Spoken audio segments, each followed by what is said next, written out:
Welcome back again for crash course students. आता आपण 11वी मधले ऑलरेडी 2 टॉपिक पाहिलेले आहेत. पहिला जो होता तो मेजरमेंट्स, दुसरा होता स्केलर अँड व्हेक्टर, आणि त्यानंतरचा नेक्स्ट टॉपिक आहे फोर्स. आता हे पेपर तुम्हाला जे काय असतील PDF ते कॉलेज तुम्हाला सेंड करेल. आता यातले जनरली जेवढे 10, 15, 20 ते क्वेश्चन आपण यातले घेणार आहे. आता फोर्समधला पहिला क्वेश्चन आहे, त्याच्यामध्ये डायग्राम दाखवलेले आहे. Which of the 4 arrangements in the figure correctly shows the vector addition of 2 forces F1 bar and F2 bar to yield the third force F3 bar. आता एक लक्ष द्या. ओके, तर याच्यामध्ये काय म्हटलेलं आहे, विच ऑफ द 4 अरेंजमेंट्स, याच्यामध्ये असे 4 अरेंजमेंट्स आहेत in the figure correctly shows the vector addition. आता याच्यामध्ये एक अशी फिगर आहे की जी करेक्ट व्हेक्टर ॲडिशन दाखवते ऑफ द 2 फोर्सेसची. कुठल्या 2 फोर्सेसची, तर F1 बार आणि F2 बार. तर याच्यामध्ये फर्स्ट डायग्राम आपण चेकआउट करू. F1 बार हा इथून स्टार्ट झालेला आहे, तो इकडे गेलेला आहे, आणि F2 बार इथून स्टार्ट झाला, इकडे गेला आहे. याचा अर्थ त्यांचा रिझल्टंट फोर्स कसा असायला हवा, तो पण इथून स्टार्ट व्हायला पाहिजे आणि इकडे जायला पाहिजे. मात्र याचा एरो कुठं आहे, F3चा आतमध्ये आहे. याचा अर्थ पहिली फिगर आपली रॉंग आहे. बीचा आपण विचार करू.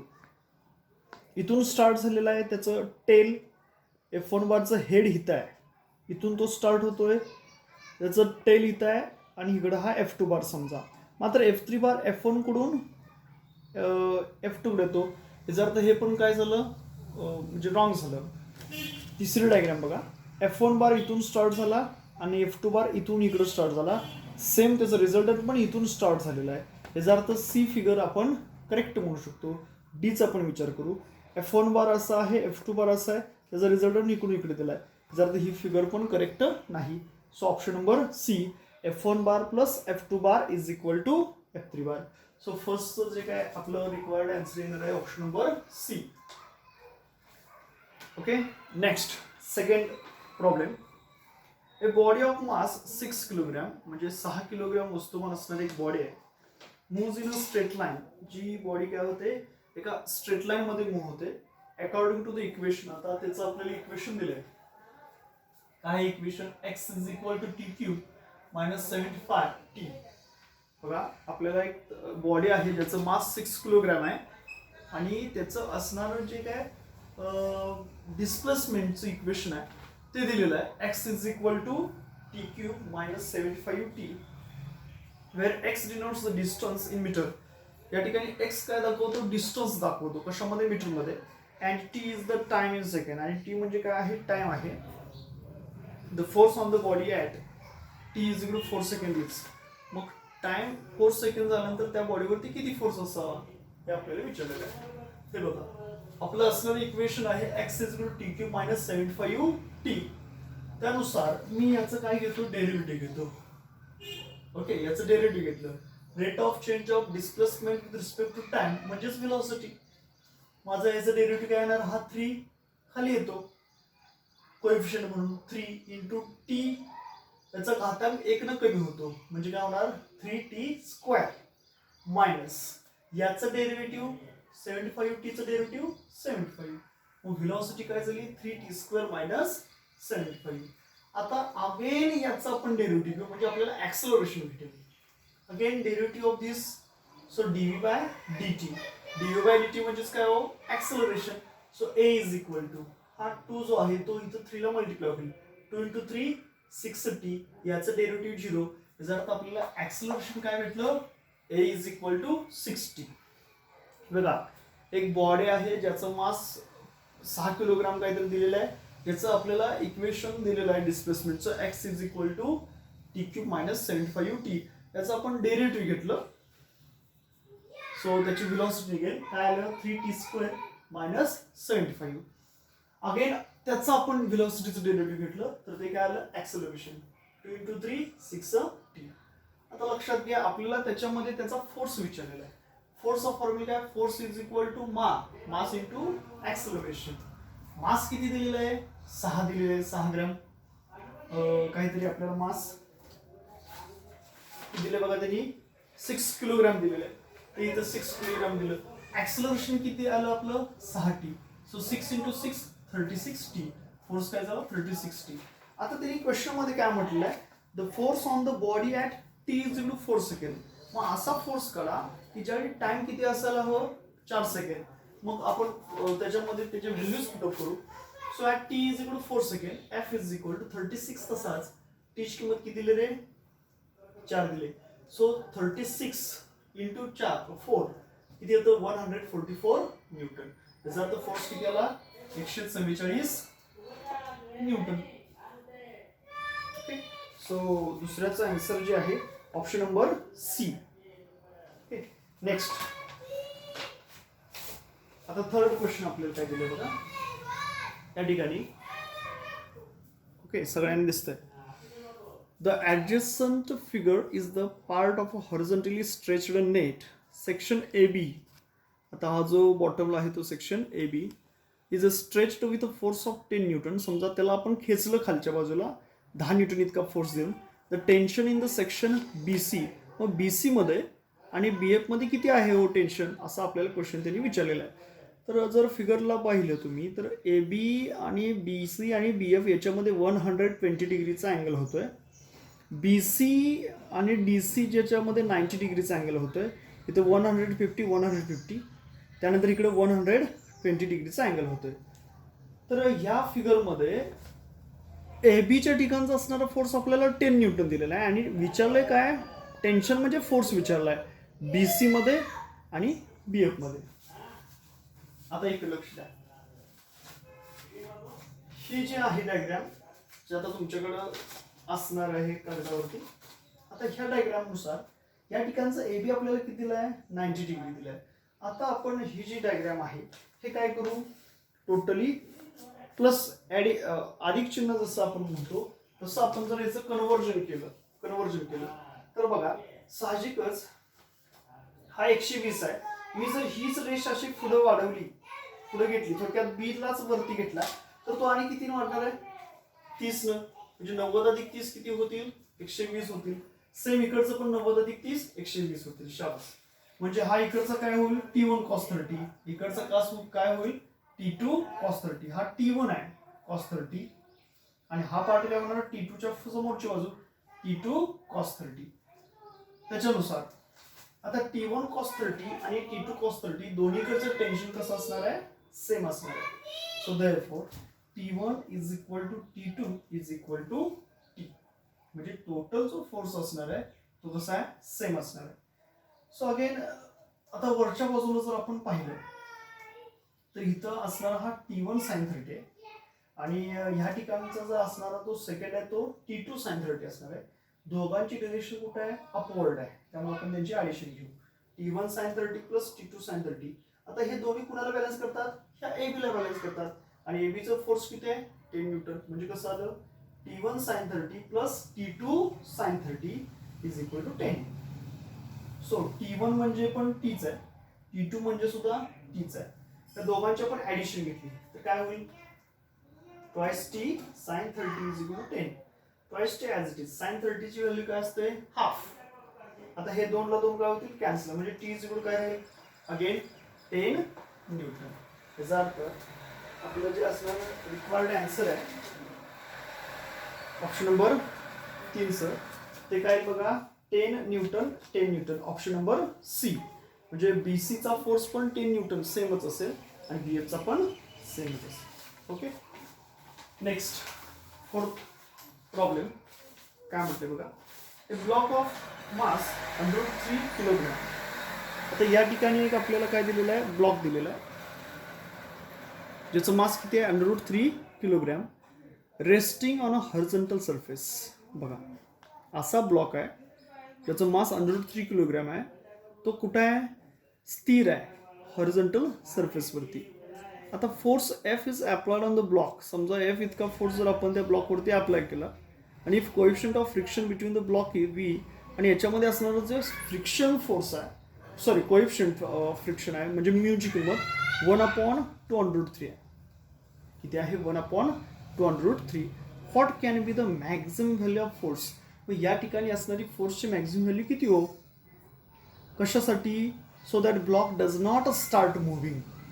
की ब्लॉक मूव्ह झाला नाही पाहिजे अशी मॅक्झिमम व्हॅल्यू त्याची किती असावी असं आपल्याला क्वेश्चन इथं विचारलेलं आहे. ओके, तर बघा हा ब्लॉक आहे ज्याचं मास √3 आहे. ओके, या डायग्राम प्रमाणे.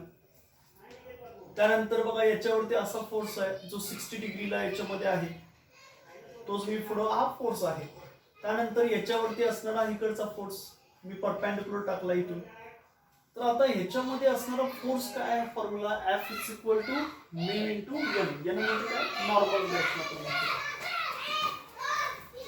सो याचं असणारं जे वेट आहे ते कुठं आहे, डाउनवर्ड डिरेक्शन मध्ये. आणि वेट ज्यावेळी डाउनवर्ड डिरेक्शन मध्ये असणार आहे तेव्हा आपण त्याला काय म्हणणार आहे, mg. त्यानंतर हे बघा याच्यामध्ये मी जर साइन अप्लाय केला साइन 60, तर तो काय येणार आहे, त्याची समोरची बाजू म्हणजे F साइन 60 डिग्री. जर आता टोटल फोर्स काय असणार आहे, mg प्लस जी वरची डिरेक्शन आहे F साइन 60 डिग्री. तर आपलं म्हणण्याप्रमाणे काय आहे, as a block does not move, block काय होत नाही, मूव्ह होत नाही. हेन्स F cos 60 म्हणजे हा इकडचा जो फोर्स आहे तो force F is equal to frictional force एवढा हवा की जेणेकरून तो ब्लॉक जागेवरून हलला नाही पाहिजे. So mu as it is. Normal reaction काय आहे, नॉर्मल रिएक्शन कशाला बॅलन्स करते, त्या फोर्सला बॅलन्स करते. So mg plus F sine 60 degree. So F आहे असं घेतलं. cos 60 ची व्हॅल्यू किती असते, हाफ. cos 60 ची value half is equal to mu. Mu ची किंमत काय हो, 1/2√3 जे आपल्याला प्रॉब्लेम मध्ये दिलेलं आहे. मास किती दिलेलं आहे, √3. एक्सेलरेशन ड्यू टू ग्रॅव्हिटी त्यानं 10 घ्यायला सांगितलं आहे. 10 प्लस आहे असं, हा F पण आहे असं. साइन 60 √3/2. सो हे सॉल्व्ह केलं आपण. हे F/2 इज इक्वल टू हे √3 कॉमन घेतलं, 2√3 आहे असा. इतर आता 10 प्लस F/2.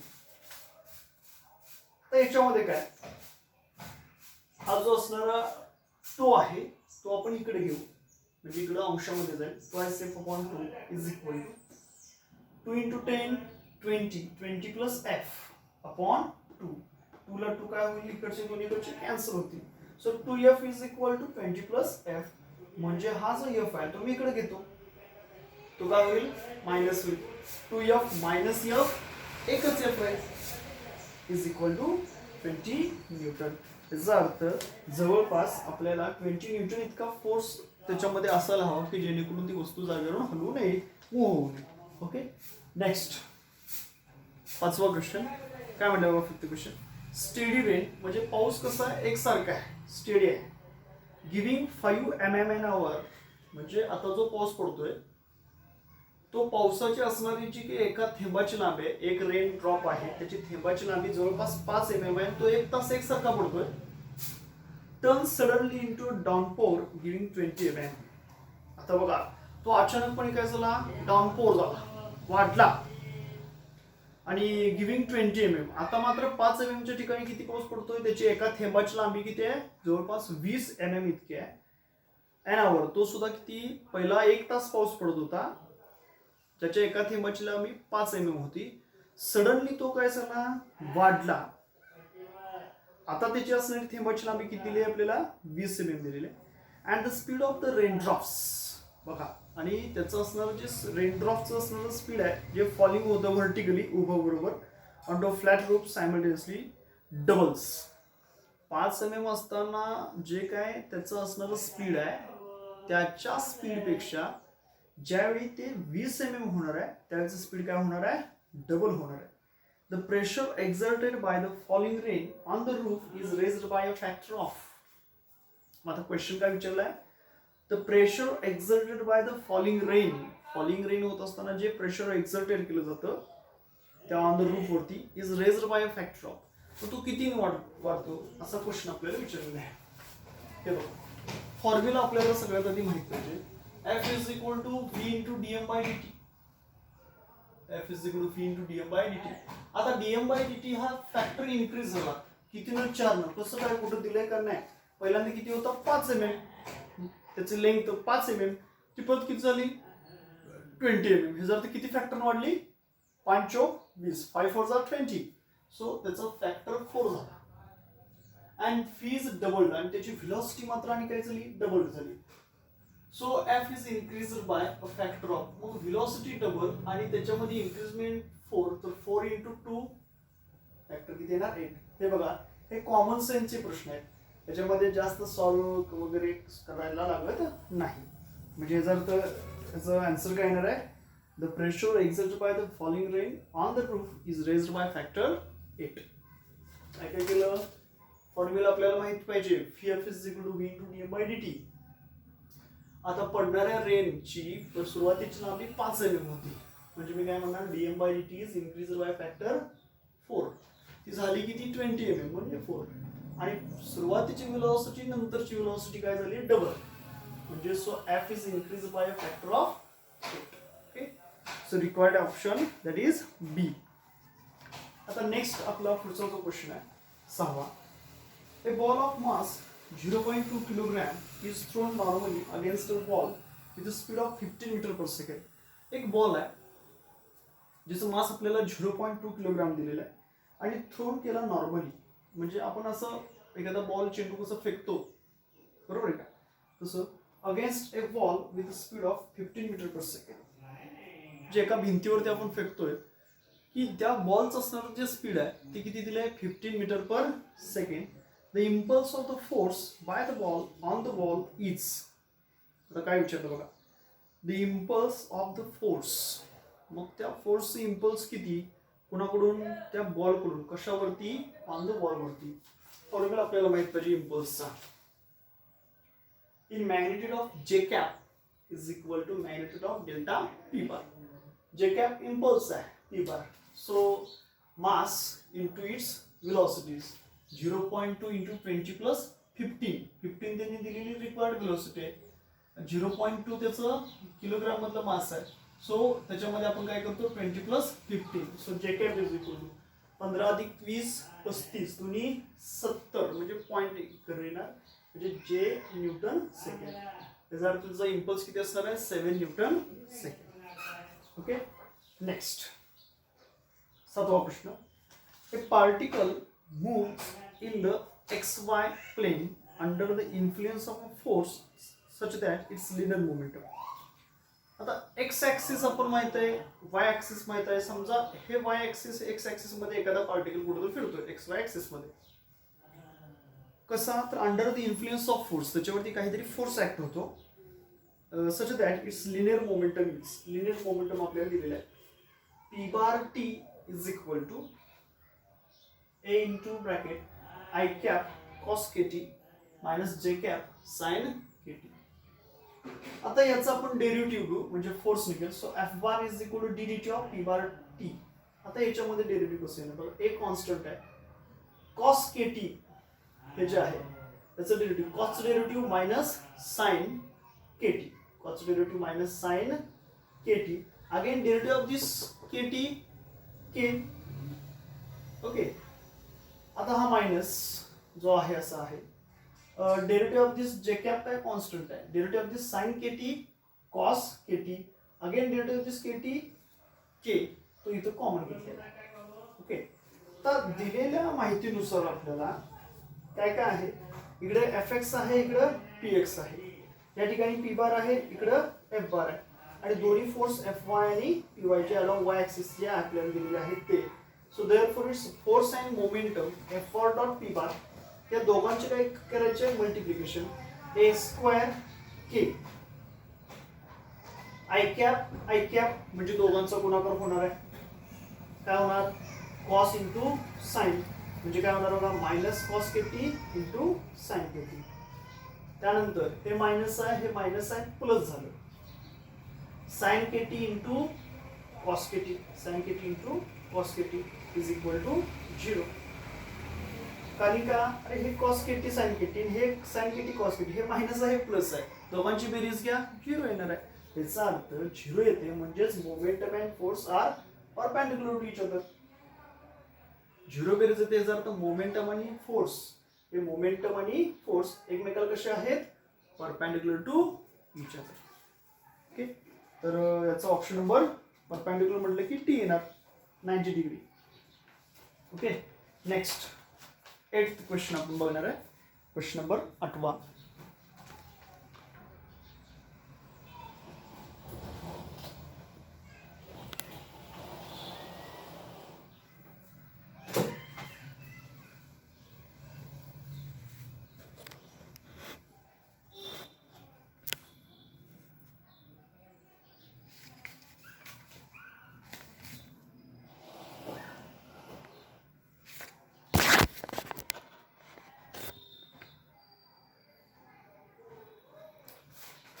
आता क्वेश्चन नंबर 8 काय म्हटलं बघा. A body of weight 2 kilogram. एक बॉडी आहे ज्याचं वेट 2 किलोग्रॅम इतकं आहे. Is suspended as shown in figure. दिलेल्या आकृतीप्रमाणे ते सस्पेंडेड होते. The tension T1 in the horizontal string is. हे बघा, ही बॉडी आहे ज्याचं मास 2 किलोग्रॅम आहे. 2 किलोग्रॅम वेट. टेन्शन T1 ह्याच्यामध्ये मग किती असेल तर ते आपण इथं सॉल्व्ह केलेलं आहे. याच्यामध्ये काही फोर्सेस आहेत. T sin 30 डिग्री म्हणजे वरचा असणारा जो व्हर्टिकल कॉम्पोनंट आहे तो हे वेट बॅलन्स करेल, म्हणून याची व्हॅल्यू इथे दिली T sin 30 इज 2 किलोग्राम. आता याच्यामध्ये बॉडी इथं आहे म्हणजे 30 degree along the string tension T. या ठिकाणचा T cos 30 इकडचं असणारा हॉरिझॉन्टल कॉम्पोनंट T1 ला बॅलन्स करणार आहे. सो दिलेले जे काही आपल्याला व्हॅल्यूज आहेत त्याच्यानुसार T1 मग हॉरिझॉन्टल फोर्स जर असेल तर तो काय होणार आहे बघा. T1 is equal to 4 kilogram weight, इकडचा आणि इकडचा दोन्हीकडचा. So therefore T1 is equal to इकडचं component T cos 30. So T1 is equal T ची किंमत किती आहे 4 cos 30. So T1 is equal to cos 30 किती असतो √3/2. तर छेदातल्या 2 या 4 ला भागला 2 राहील. सो 2√3 राहील. Okay. So T1 is equal to काय 2√3. Option number C. काय येणार आन्सर ऑप्शन नंबर सी. त्यानंतरचा नेक्स्ट आपला क्वेश्चन जो आहे 9वा. काय म्हटले बघा. A rod of length AB. एकच मिनिट.